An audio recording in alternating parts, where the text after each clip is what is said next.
He dinosaurs. Hello, my baby. Hello, my honey. Hello, my ragtime gal. Sonny, you've kissed my wife. Baby, my heart's on fire. We continue our retro review odyssey with Deluxe Swoop from Transformers Animated. With each Transformers line comes the opportunity for Hasbro to exploit our fondness for dinosaurs by remaking the Dinobots. In the case of Transformers Animated, they were introduced early in Season 1, quickly shunted out of the way, brought back for periodic guest appearances, but never really playing any significant part of the show's core mythos. They didn't do the traditional 5 Dinobots. Poor Sludge and Snarl got left out, and only the T-Rex, Triceratops, and Pteranodon made the cut. And thus we have Deluxe Swoop. Out of box, Swoop comes with his instruction booklet, and a robot smasher ball and chain weapon, or flail. The flail is of interest because it has this kind of separate part molded into it and screwed in, but there is no trigger or anything to pull it out or cause any spikes or panels to flip out. It looks like it was engineered to do some sort of gimmick, but they gave up on it and said, meh, why bother? The back of Swoop's box has several features. His catchphrase is bombs away, even though he doesn't drop bombs.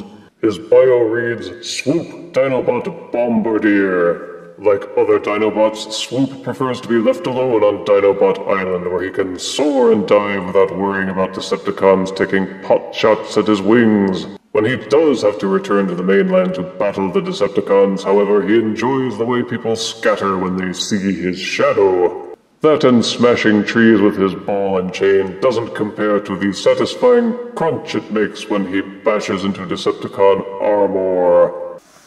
His galactic powers and abilities are listed as a sonic scream, which shorts out audio sensors. Ball and chain emits heat capable of melting other robots. Wings collect solar energy to power weapons. As with Oil Slick, the back of the card seems to indicate that there was supposed to be a metal chain that was part of this, but they copped out and did El Cheapo plastic. The back card also shows the figure in both modes.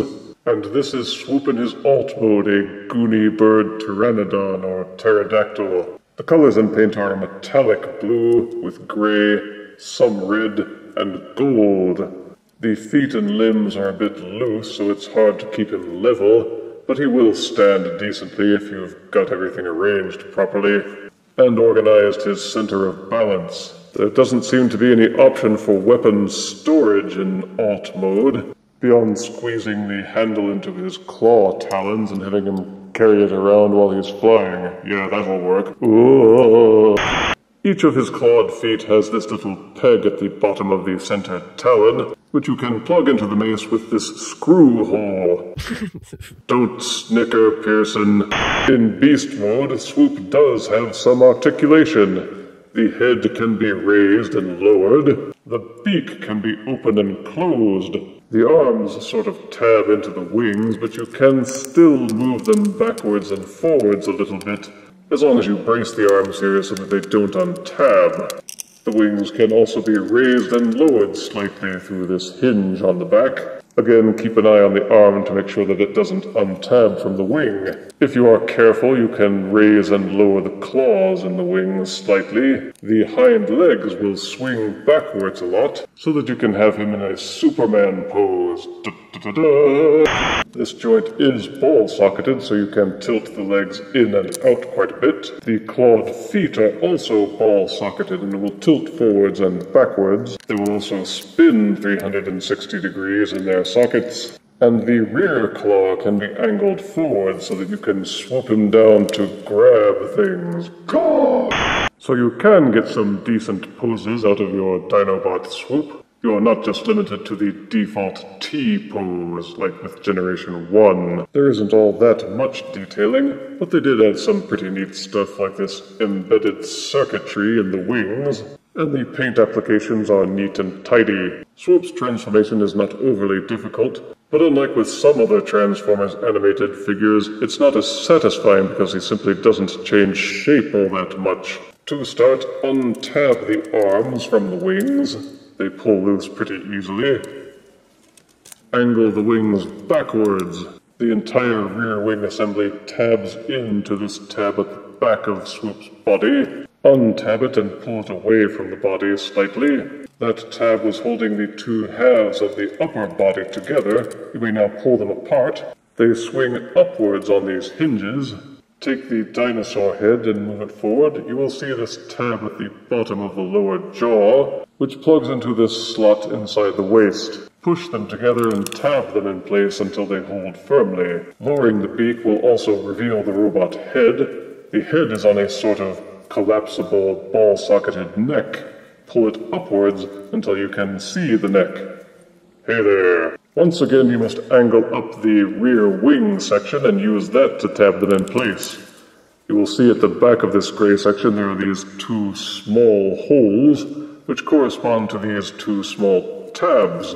Angle the wings upwards on this accordion hinge, and then push until the wing section and the back sections are fully tabbed together. If you have done it properly, they will hold in place, and the upper body will remain stable. Rotate the waist 180 degrees. Take the ball socket here and invert the legs.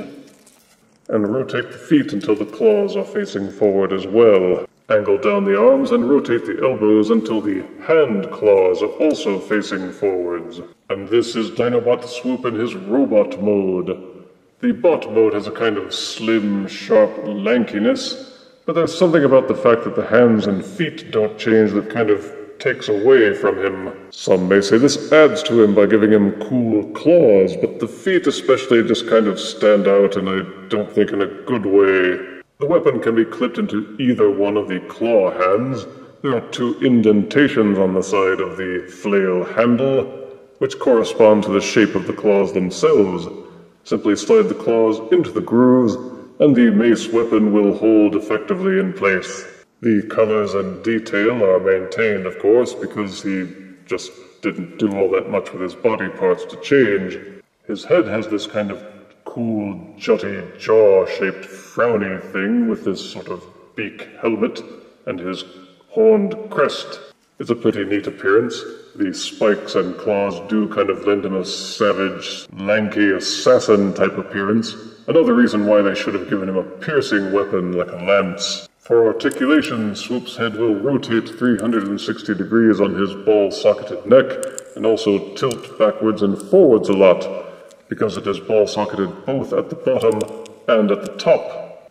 The wings will flip in and out, of course, so you can still have him extend the wings for flight.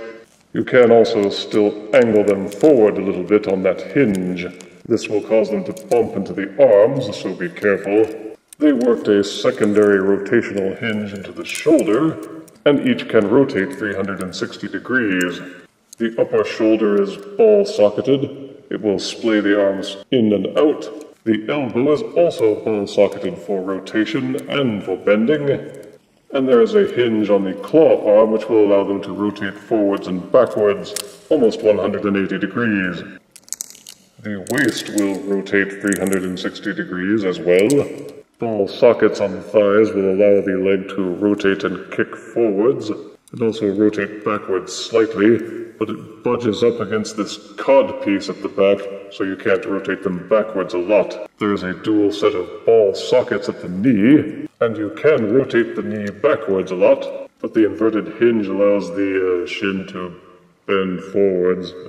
So it's best to use the secondary joint to bend the knee backwards. As you can see, it bumps into the wings quite a bit, but the thighs will also splay out slightly. And of course, the ball sockets at the base of the shin will allow the feet to tilt forwards and backwards and to spin in and out. So you can get a fairly decent range of motion out of Swoop in robot mode. Just be careful because this mace will make him overbalance pretty easily. Oops.